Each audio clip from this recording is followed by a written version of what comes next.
Someone you love is going to die. Maybe it already happened.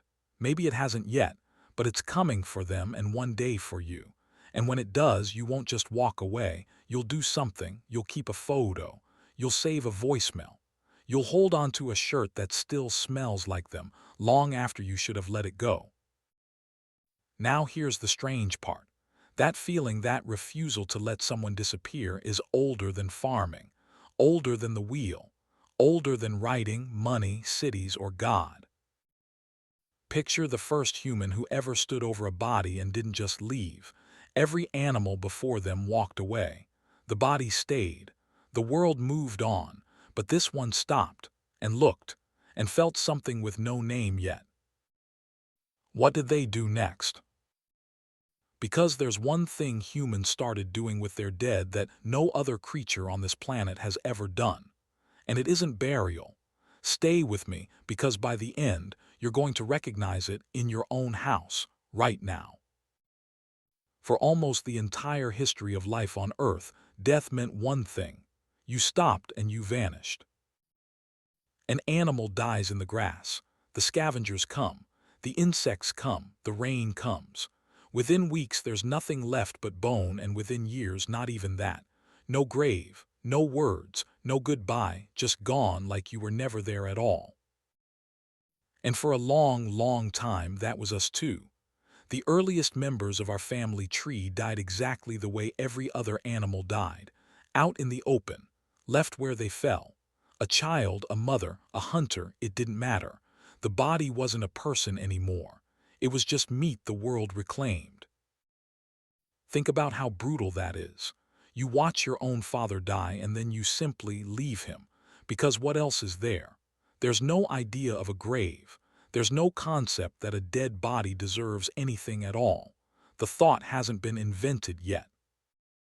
But somewhere, deep in the past, something changed. And nobody wrote it down, because writing wouldn't exist for another 90,000 years. The only record we have is in the dirt. The first clue shows up in caves like Kafze and Eskal, in modern-day Israel, bodies that look like they were placed on purpose around 100,000 years ago. Not dropped, not fallen, arranged. Someone bent down and positioned another human being with care and covered them. But the part that actually breaks my brain happened even earlier, and it wasn't our species that did it. In a cave called Shanidar in the mountains of northern Iraq, archaeologists found Neanderthals, and one of them changes everything you think you know about cavemen.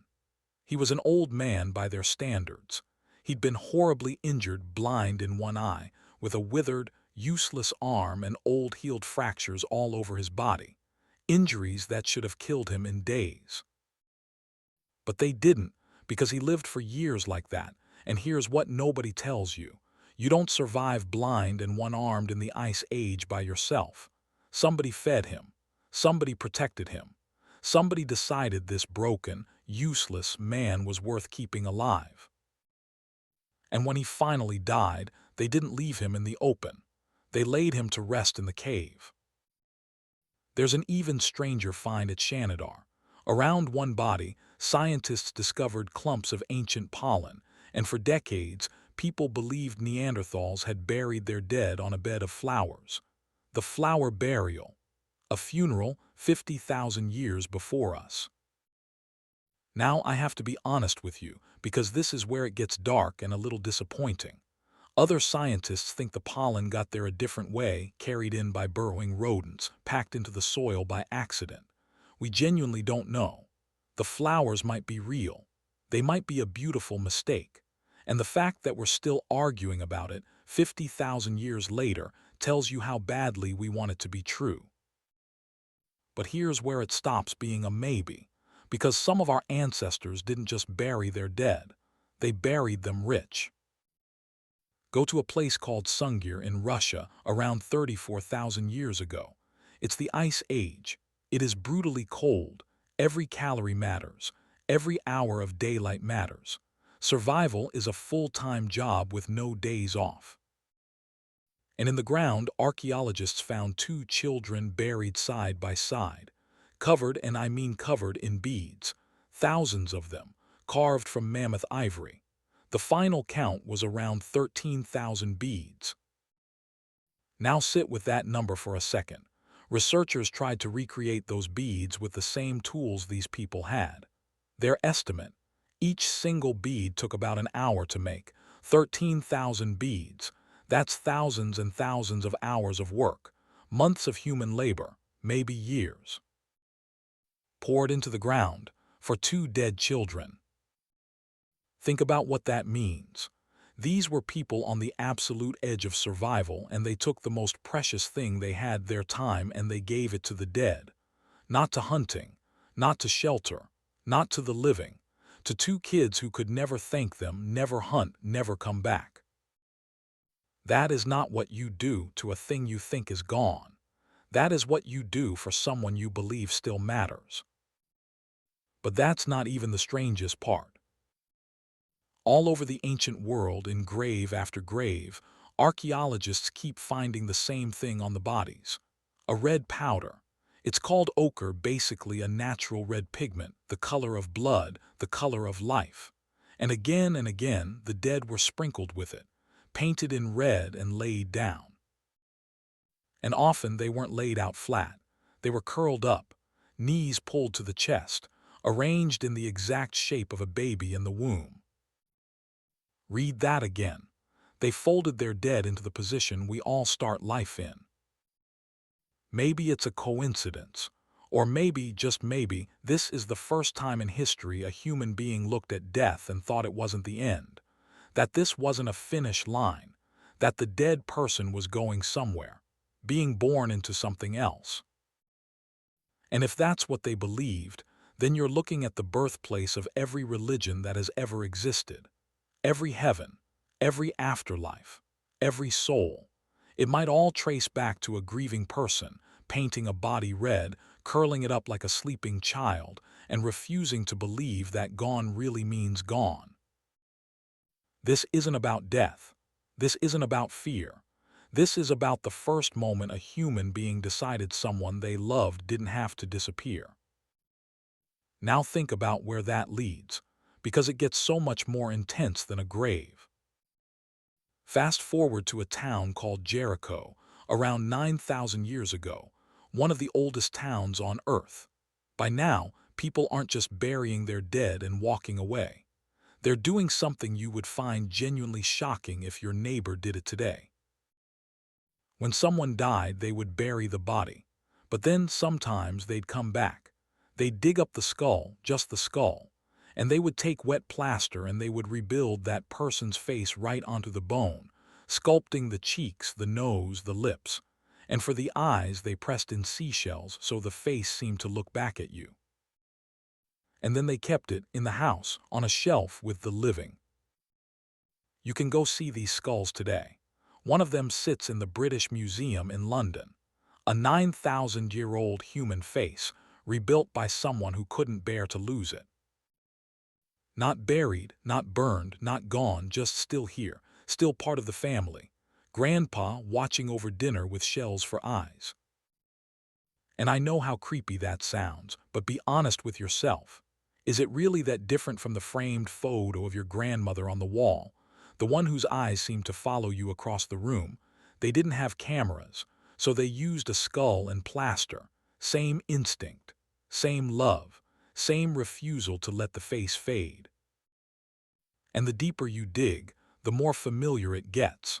But there's one last discovery, and it's the one that turns the whole story upside down. Deep in South Africa, there's a cave system so tight and so dark that getting in means crawling through gaps barely wider than your own body, in total blackness, far underground.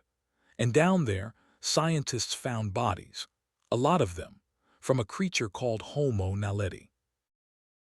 Here's the problem. Homo naledi had a brain about the size of an orange, tiny, by every old assumption, way too small to think about death, ritual, or meaning. And yet some researchers argue that these bodies were deliberately carried, or even buried deep in that pitch-black cave, on purpose, possibly more than 250,000 years ago. long before our species was burying anyone. Now I have to be straight with you because this is hotly debated. A lot of scientists are not convinced. The evidence is messy, the cave is a nightmare to study, and the claim is huge. So treat it as an open question, not a settled fact. But just imagine if it's true. It would mean the urge to care for our dead isn't something we invented once we got smart and civilized. It would mean the pull to not abandon the people we love is older than big brains, older than us, almost like it came first, and the rest of being human grew around it. So what does all of this actually tell us? Remember that one thing I said no other animal on Earth has ever done. It was never really about the hole in the ground. Plenty of the story is about burial, but burial isn't the miracle. The miracle is memory. We are the only species that refuses to let our dead disappear. We carve them into ivory. We paint their faces back onto bone. We curl them up like sleeping children and tell ourselves they've only gone somewhere else. For 100,000 years, across every continent, the human answer to death has been the same stubborn, beautiful refusal. You are not allowed to vanish. I won't let you. And you do it too, you just don't call it that. That photo in your wallet, the contact in your phone you still can't bring yourself to delete, the jacket in the closet you'll never wear and never give away, that's not weakness. That's not you failing to move on.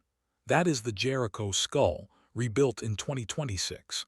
The exact same 100,000-year-old instinct running quietly inside you right now.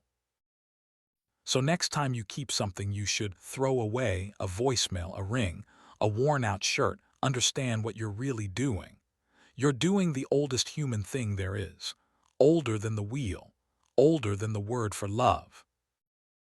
What's the one thing you've kept from someone you lost, the thing you'll never throw away? Tell me below. I read them.